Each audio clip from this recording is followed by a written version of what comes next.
Hello and welcome back to the EDC Squirrel. Got another one for you today, and this one is from Ketuo.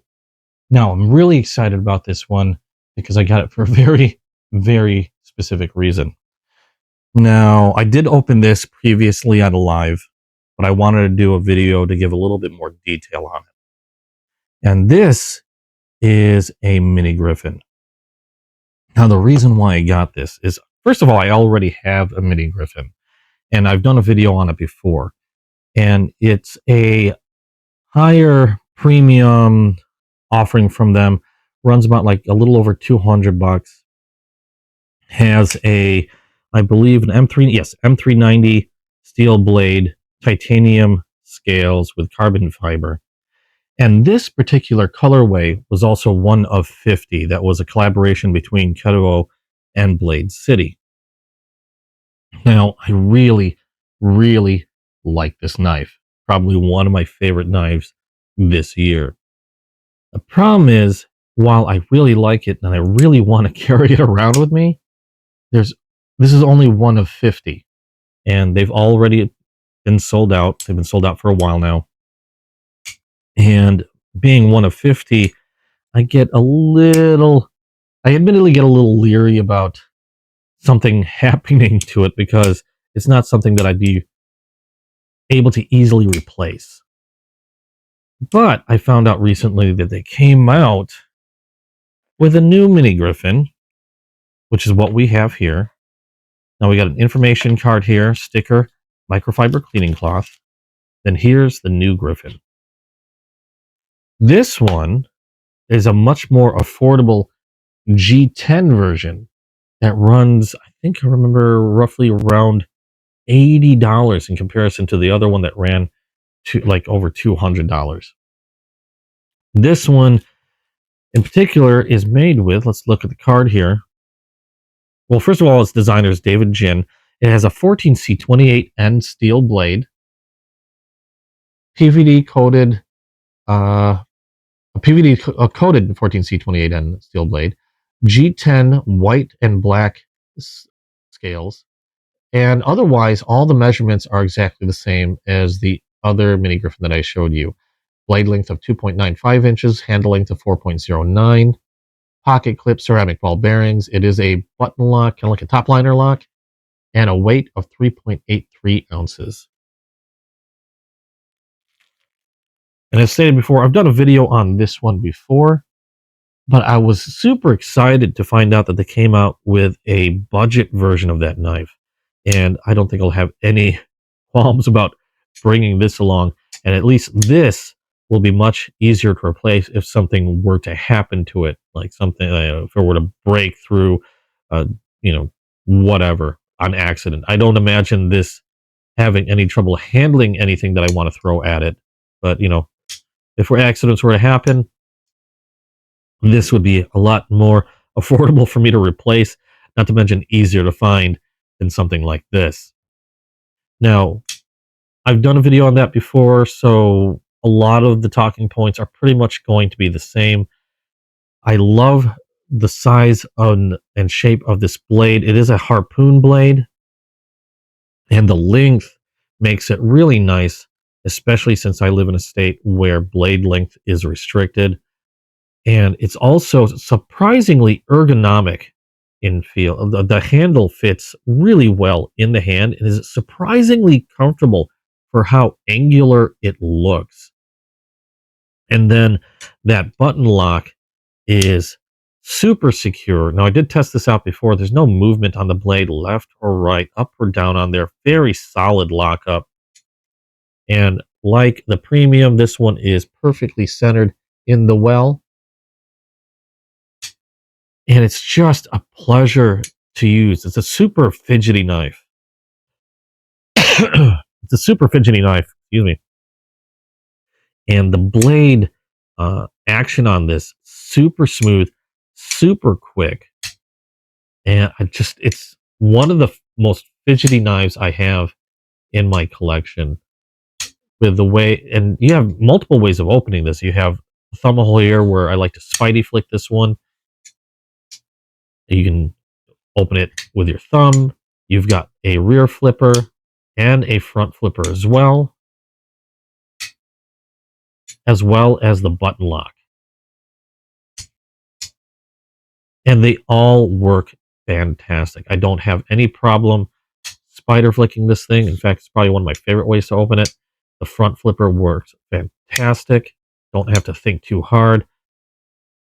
Oop, except I slipped up there. Each way, each deployment method on this one works extremely well. Nice and snappy, super smooth operation. I love the sound of that lockup. I love the sound when it snaps back down. Got a nice positive tink there.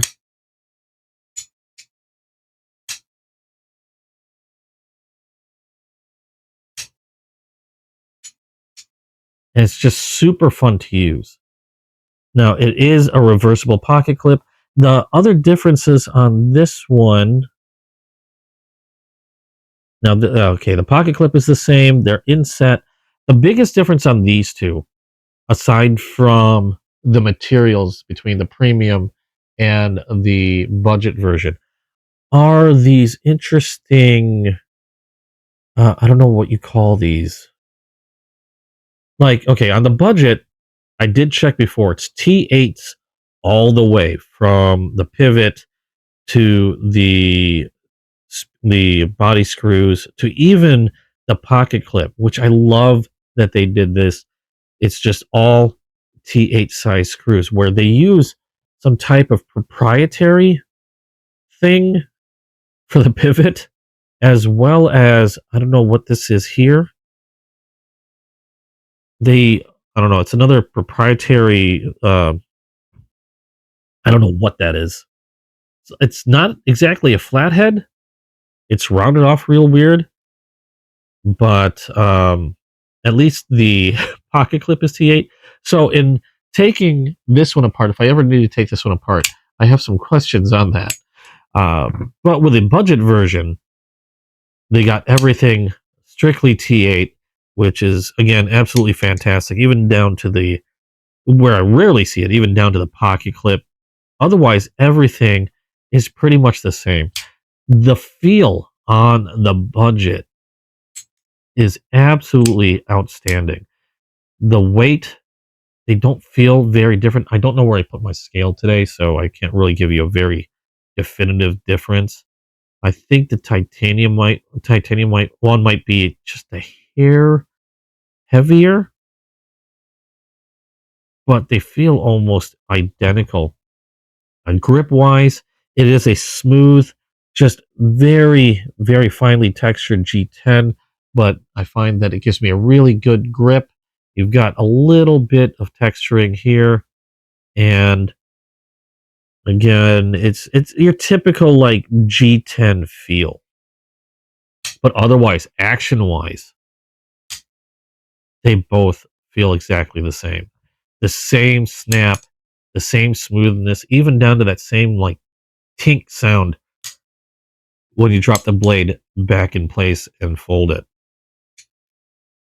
I think it's just a slight bit higher intonation than the premium version has a slightly higher intonation than this one. I think the only reasoning for that is because of the difference in blade steels. But otherwise, really nice sounding blade, which is something I don't say too often because, I mean, I don't know how much sound plays into it, but I do love the sound of that lockup. It just feels very definitive, very secure. The lockup is nice and secure. Just everything that the premium was, just with budget-minded materials and a budget-minded cost. And I think it's absolutely fantastic. I do love 14C28N steel for blades under $100. One of my favorite steels for budget blades. And otherwise, everything. Feel, form, fit, function, just like the premium. You're just not having to pay the premium price. Now, let's see how the blade edge is on this out of the box.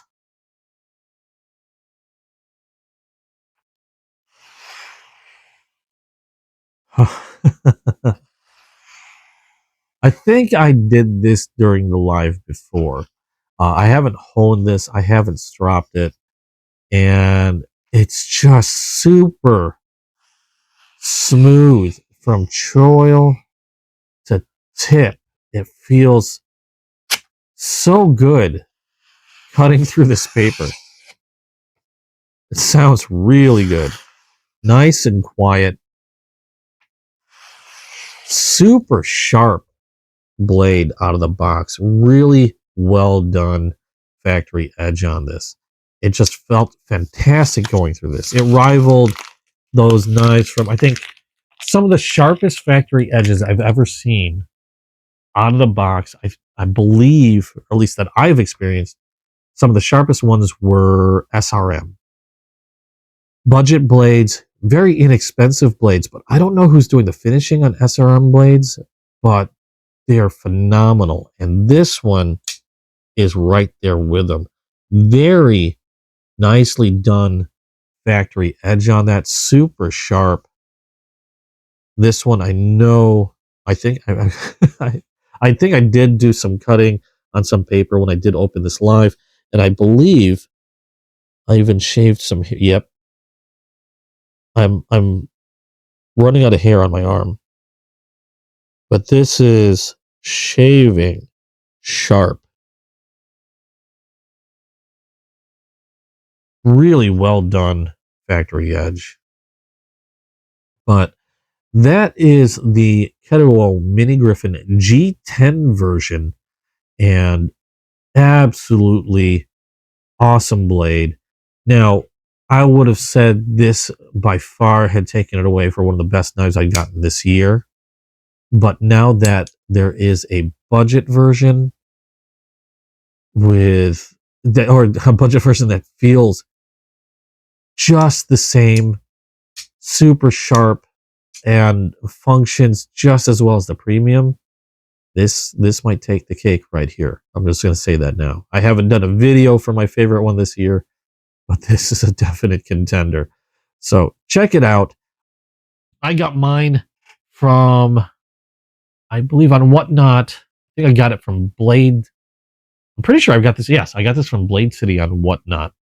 And I don't recall the cost that I got it from Blade City. But if we go to Ketuo, okay, on Ketuo's website, now I can't remember what I got it for on Whatnot. I'm pretty sure I got it close to retail price from Blade City. But Ketuo's website's showing these for $78.99. This particular one is, I call it their Star Wars, their Star Wars colorway. I think they just call it a white and black G10. They also have a couple other colorways in this one with a purple and black, with a satin blade, and then I also see like a teal, or I don't know, they say green. It looks more like a teal to me, and a black with carbon fiber inlay. So you have a few choices on that. All of them on their website running for $78.99. I'll go ahead and put a link down below if you want to check it out.